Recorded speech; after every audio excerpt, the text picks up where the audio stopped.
この動画は低クオリティ低画質でお送りいたします。さあ皆さん、最初にですねこのマフラー音を聞いてください。聞こうと思ったらこれかよ。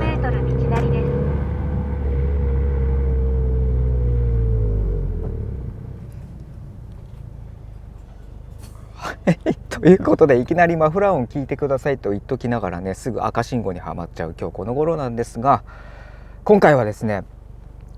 このシビックさんに入れた H ケースのマフラーハイパワースペック L2 を入れてね1周年が経ちました。おめでとうございますなんて勝手ながら私がベラベラ喋る動画となっております。よってですねこの動画を見てくださるにはラジオ感覚で聞いていただけたら嬉しいなとは思っておりますよ。もうよっていうのもおかしいですね。すいませんね、なんか朝っぱらだからね頭が回らなくて申し訳ないんですが、で結局何が言いたいかと言いますと、結論から言いますとですね H ケースのハイパースペック L2 本当に入れてよかったなと思っ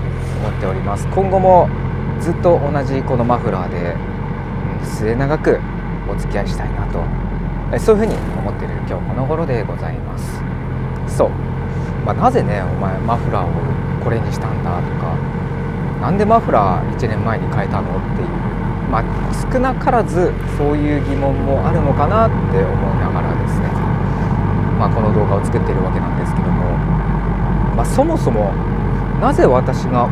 左手富士山綺麗、ごめんなさい今ねちょっとね奥多摩の方に向かっている途中なんですが、今日ねめちゃめちゃ晴れていて富士山がめちゃめちゃ綺麗でした。赤富士でした。そう今朝6時46分の早朝なんですけども、その中でねちょっとマフラーの話をしていこうかなっていう感じなんですが、そう私は20代の頃からスポーツカーがすごく大好きで、それなりに峠とか走っていたわけなんですよ。で峠とか走るとやっぱりマフラーを入れたいなと思ったりとか、吸気を入れたいなとか思ったりですとかひょこって顔出てきます。あとそれからチューニングっていうのをしたいなっていうのがすごくあったんですよ。で昔 R3 に S14 のシルビアとかいろんなスポーツカーを乗ってきたわけなんですけども、マフラーをバンバン入れ替えてました。そうなので正直に言うとその20代の名残っていうのもありまして、このシビックハッチバック FK7 を買った時、最初はノーマルでいいかなそう思ってたんですよ。もうマニュアル車が乗れればそれでいいと思っていたんですけども、実際に長く乗っていくとやっぱりちょっと物足りないなって思ったりですとか、あと人によってはこのマニュアル車のギアチェンジする時ってわざわざこのスピードメーターの回転タコメーターっていうやつですかね、あれを見ながらシフトチェンジするって人は少ないんですよ。おそらくだいたいもう自分の感覚でカッコやるっていうのがあって、でその感覚のやり方なんですけど、このマフラー音を聞いてギアチェンジをするとかね、そういう人がいるんですよね。私も実はそういうタイプでございまして、だいたいマフラー音を聞いてこれぐらいだったら何千回転だからギアチェンジしようとか、フィーリングがこんな感じだからよしここだみたいなね感じでやるんですけども、でいかんせんノーマルマフラーでやりますと音がそこまで聞こえてきませんので、いやちょっともうなーっていうのも正直一つあったんですよ。でそれからマフラーを入れる時って皆さんどういう目的で入れます？そう私の場合は結構排気効率っていうのを上げるとか、少し馬力を上げるっていう目的もあったんですが、正直マフラーだけですと馬力がね数馬力しか上がらないので、体感的にあまりわからないかなって思っちゃうんですよ。だから大体の方は、サウンドマフラー音を室内で楽しんだりですとか、室外から外から自分のマフラーを聞いたりとかね、そういう目的の人が結構多いんじゃないかなとは思ってますね。なので私も正直言うと排気効率云々っていうよりかはマフラーサウンドを楽しみたいっていうのがありました。で実際に聞いてみましょう。これが今街乗りのハイパワースペック L2 のマフラーの音。3000まで回しました。ちょっとね街中ですと車が多いから何とも言えませんけども、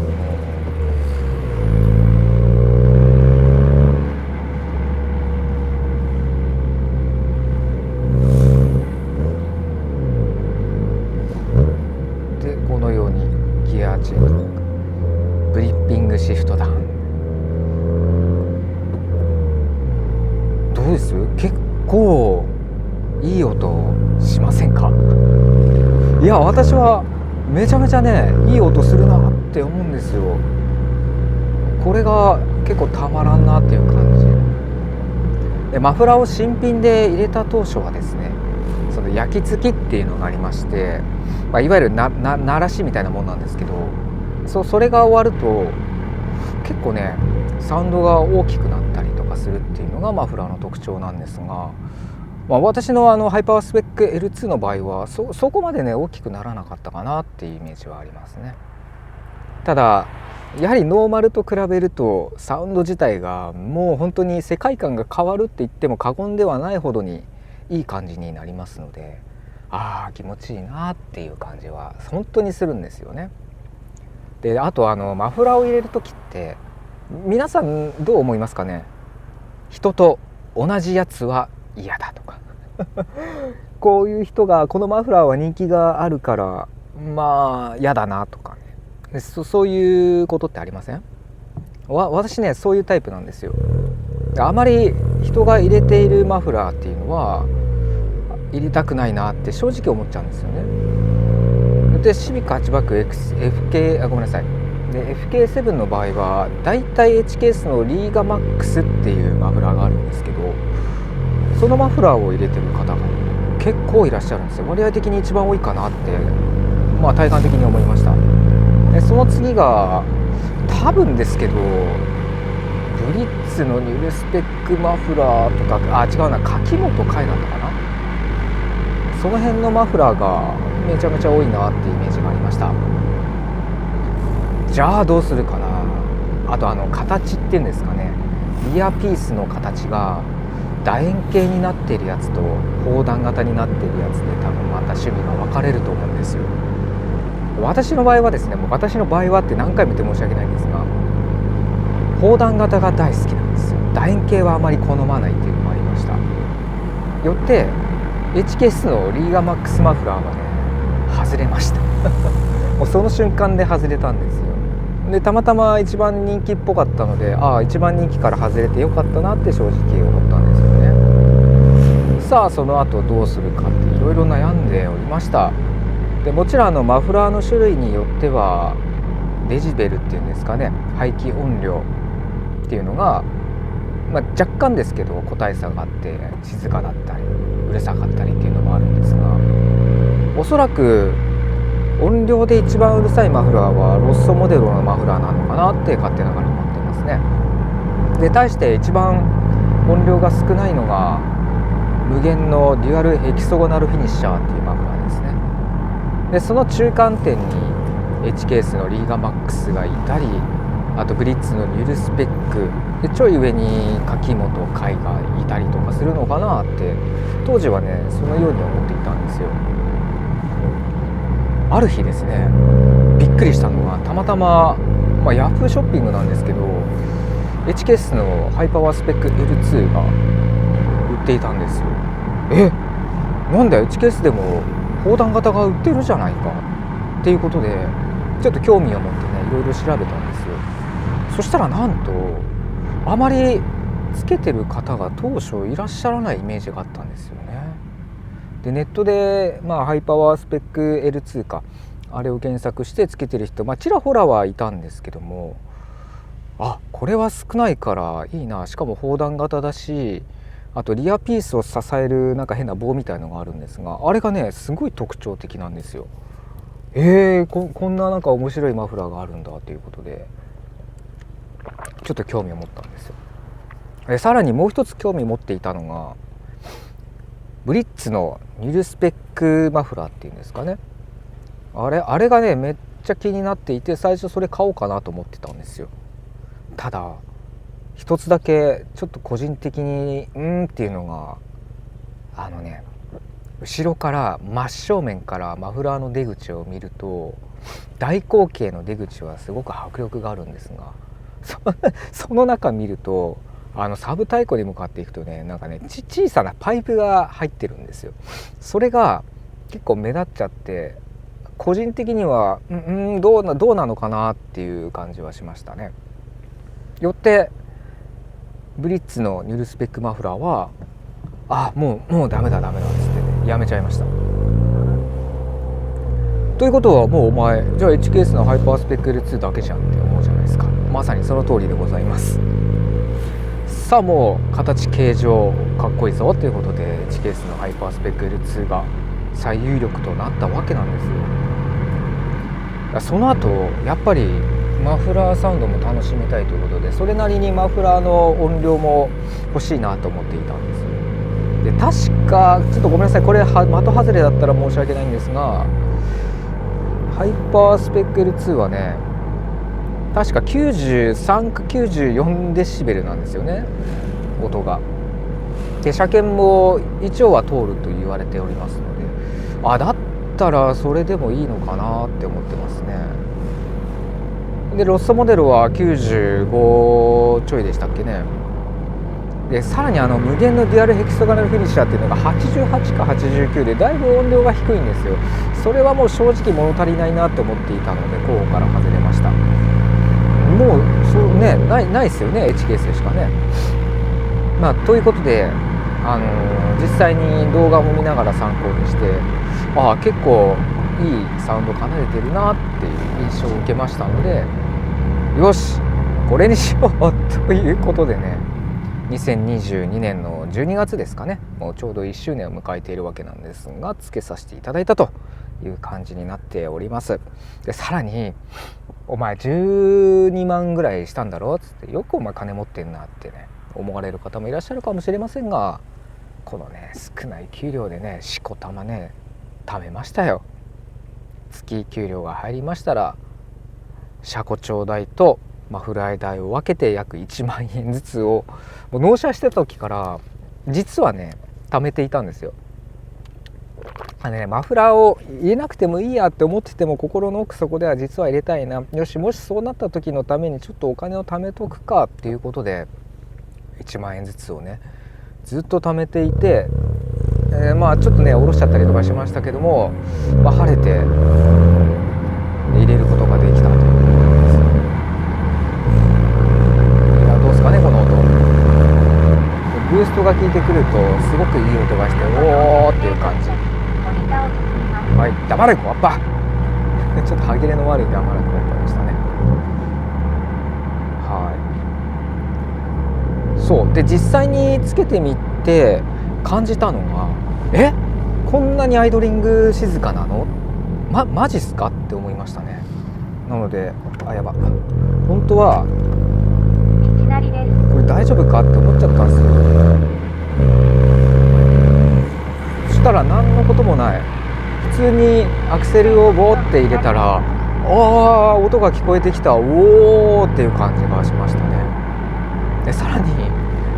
これ実際に聞くとすごくわかるんですが、そこまでね低音がね重低音じゃないんですよ。若干ね高音寄りかなとは思っております。それが個人的にすごく気持ちよくて、いいなおーっていうのでねずっと1年間過ごさせていただいたっていうのが今の今日この頃でございますね。でこのハイパースペック L2、シビック FK7 に共通することだとは思うんですが、だいたい回転数で言ったらですね3000回転ぐらいをバーって上げていくとマフラーの一番いい音がするんじゃないかなと思ってます。他の皆様も聞くところですね、やっぱりちょっと高回転に上げていただくとマフラーの音が聞こえてきてすごく気持ちいいなってみんな言ってらっしゃいます。でかの私もですね峠とか走るときにやっぱりリアチェンジとかするときに3000、4000と、果てまた5000まで上げるときがあるんですが、その時にねコーンーンっていうねすごくいい音するんですよね。これがもうやっぱりねマフラーを入れてよかったなと思う瞬間でもあるし、マフラーのすごく気持ちいい癒されるところっていうのかな。私はですねそのねマフラーを入れることによってもちろんデメリットっていうのは人それぞれ感じるところはあるかもしれませんが、デメリットね一つも感じません。人様に迷惑をかける行為をしちゃうんだったら話は別ですけども、常識の範囲内で楽しむんでしたらねデメリットはね全くないですね。正直排気効率っていう分野で例えるとだいぶ抜けも良くなってねレスポンスっていうのがすごく良くなりますし、それに対して、ね、燃費が落ちるんじゃないのって思う方も結構いらっしゃるんですよ。私もそうだったんですが、で実際に1年間ずっと乗っていて全然変わんないですよね。ほんと変わんない。もし変わったとしても誤差なんですよ。なので昔と今ではやっぱりだいぶ違うなっていう印象を受けました。だからマフラーを入れてねデメリットになることといえば、やっぱり集合住宅地にお住まいの方で近隣の皆様にちょっと音がなっていうふうに思ってしまう方にはちょっと難しいかなとは思ってます。その時はね無限のマフラーでもねまだまだいいんじゃないかなとは思いますね。ただ暖気っていうんですかね、本当に車を始動し始めの時っていうのが結構いい音するんですよ結構うるさいっす。ただそれもですね1分か2分ほど待っていただきますとスーって、ね、回転も落ちてね静かになってきますからね。だからそれをどう捉えるかだけだとは思うんですよね。およそ200メートル先鍋ヶ谷島左方向です。黙れこわっぱわっとら分かんなかったんですけど奥多摩街道っていうところに乗らなきゃいけないんですね。さあこれを左折。そうなんですよ。左方向です。だ本当にもうこれ、前のねトラックとかいるとね信号が見えないから分からん。決して私がマフラー会社の回し物ってわけでもないんですけども、もしですねマフラー悩んでる方、入れたいんだけどいや実際のところどうなのかなっていう思ってる方ですね、そういう方向けにですねぜひね一度でいいからおすすめしたいですねでもちろん昔入れていた方で今は純正でもいいやって思ってる方もいろいろ思いはあるかもしれませんが、やはりねもう一回ね入れてみたらどうかなって思ってます。そういうふうにねさせたいっていうのが正直なところはあるんですけども、ただねいいと思いますよ。で今ちょうど車がいないから行きますよ。少しね音鳴らしますね。発進から今3500。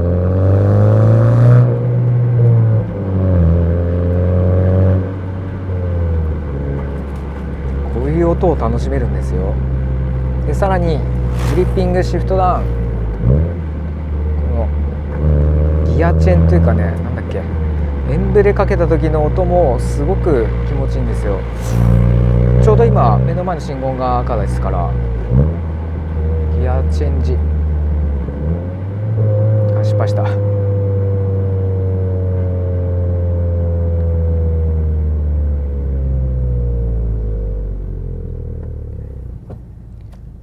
いかがですか？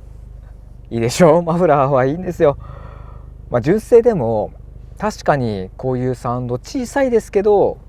楽しめるっちゃ楽しめるんですけど、やはりね物足りない、それが思ってしまいました。よってこういうサウンドも楽しめたり少しフィーリングも上がったりとかしてより良いカーライフを過ごせるんじゃないかなとは正直思ってるんですよね。今はまだ街乗り走行なんですがそのうちねワインディングの道路にも差し掛かってきますから、その時にまだねワインディングでもすごいいい音しますよっていうのをねお伝えしたいなとは思っております。そうこれね正直言うとマフラー入れて1ケースのマフラー入れて1周年記念だよっしゃじゃあちょっといろんなところを走って楽しもうぜなんてね動画にしようかなとは思ったんですが、およそ200メートル先右方向。黙れコッパーわっとるわ。せっかくの機会なので私がマフラーを入れる理由、入れた理由ですとか、その後どうなったのかとかね、いろんなものをお伝えして、少しでもこのマフラーの良さっていうのを皆さんにお伝えできたらいいなと考えております。さて、この動画を見てくださってる皆様はだいたい車に興味がある方、もしくはスポーツ系の車を乗っている、同じ FK7 を乗っている方が非常に多いのかなとは思っておりますが、マフラー入れてますか？もし入れているとしたらコメントで教えていただきたいんですよ。私は何々マフラーを入れてるぞっていうのをね、ちょっと教えてほしいんですよね。どれぐらいの割合で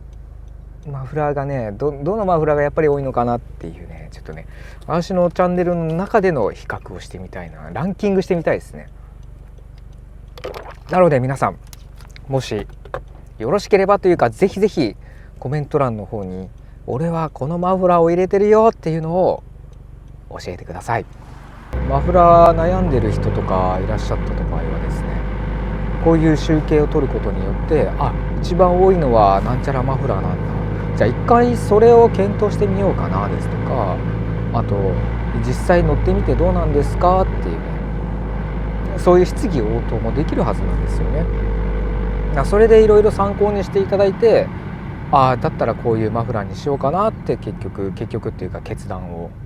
していただけるのがね、一番私的にはいいなと思ってますね。だから逆にですね、皆さんもこの私のチャンネルをどんどん利用していただいてですね、こういうコメント欄にわーって発信していただいて、でそれに対して何か質疑応答とか質問事項とかいろんなものをやってワイワイ盛り上げていただけたらいいなと、本心ですごくそう思ってるんですよ。だから今回はその前進と申しましょうかね、きっかけ作りになれたらいいなとは思いますので、今回はちょっとマフラーの件でいろんなコメントいただけたら嬉しいなとは思っております。だから例えば H ケースのハイパースペック L2、私が今申し上げたいいところ、悪いところもないんですけども、逆にリーガマックスマフラーですとかブリッツのリルスペック、いろんなマフラーがあると思うんですが、それぞれのね個人的良さっていうのをコメント欄でも教えていただけたらすごく嬉しいなとは思います。それを見た興味持っている方もね、いろいろ参考にできると思いますので、やっぱねいろんな面でウィンウィンになれるんじゃないかなと思いますよ。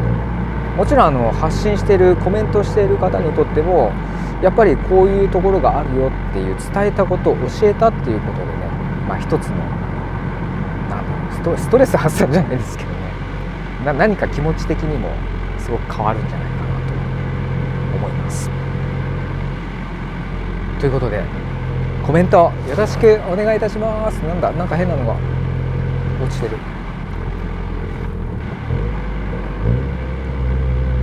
やっぱりねマニュアル車で一番気持ちいいのがこういう感じかな。アクセルガーって回した時とエンブレをかけた時、すごいやっぱ気持ちいいですね。こういう時にね本当に入れてよかったなとは思いますよ。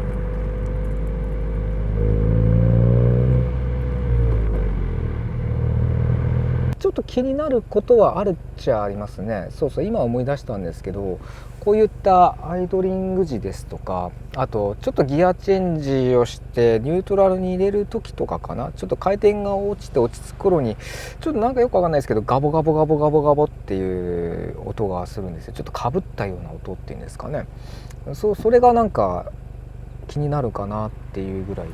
ただね室内の方からはそういう音とかは聞こえないので、気にするってことはほとんどないんですが、外から聞くとねなんかねガボガボガボっていう変なね音がするっていうのは唯一それだけが気になるかな。あとはないな。ほらとか言っちゃうちょっとしたダウンヒルですね。こういうところでもギューってエンブレをかけながら曲がっていくと、いいねっていうか、すごい赤信号ばっかり。楽しいな、嬉しいな。さよならトラック最高。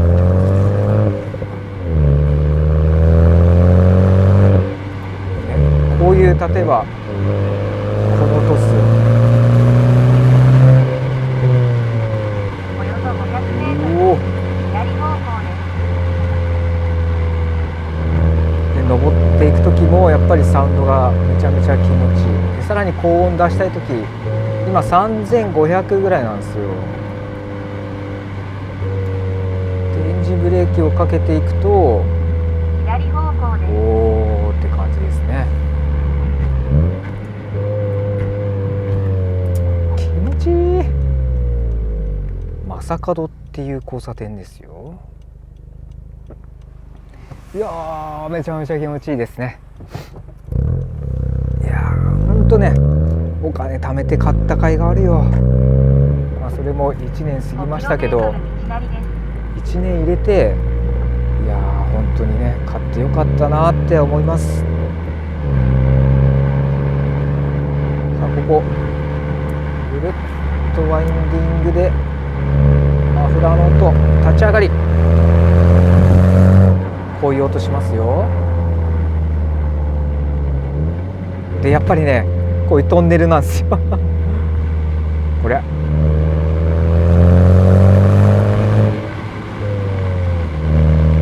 トンネルの中もすごく気持ちいいんですよね。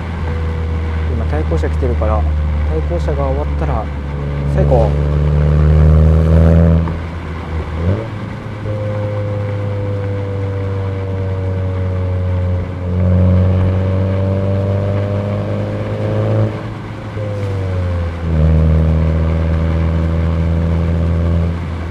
3速まで落とす。これこの音がたまらんすね。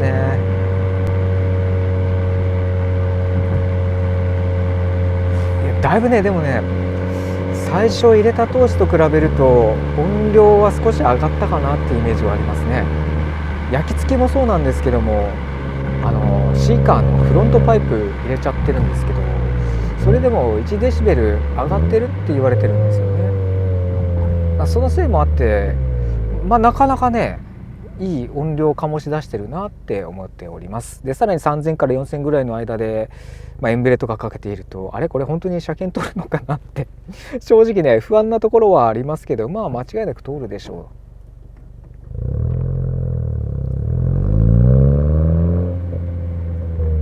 う。はいということで HKS のマフラーハイパワースペック L2 を入れてから1周年が経ちまして本当に入れてよかったなと思いますしこれからもこのマフラーと一緒にたくさんいい思い出作っていきたいなとつくづく思っております。なんかよくわからないグダグダとした動画になってしまいましたが最後までご視聴いただき本当にありがとうございました。よろしければグッドボタンチャンネル登録よろしくお願いいたします。それではご視聴ありがとうございました。歯切れ悪いかな。おちょっと細いな。どうやっていくの。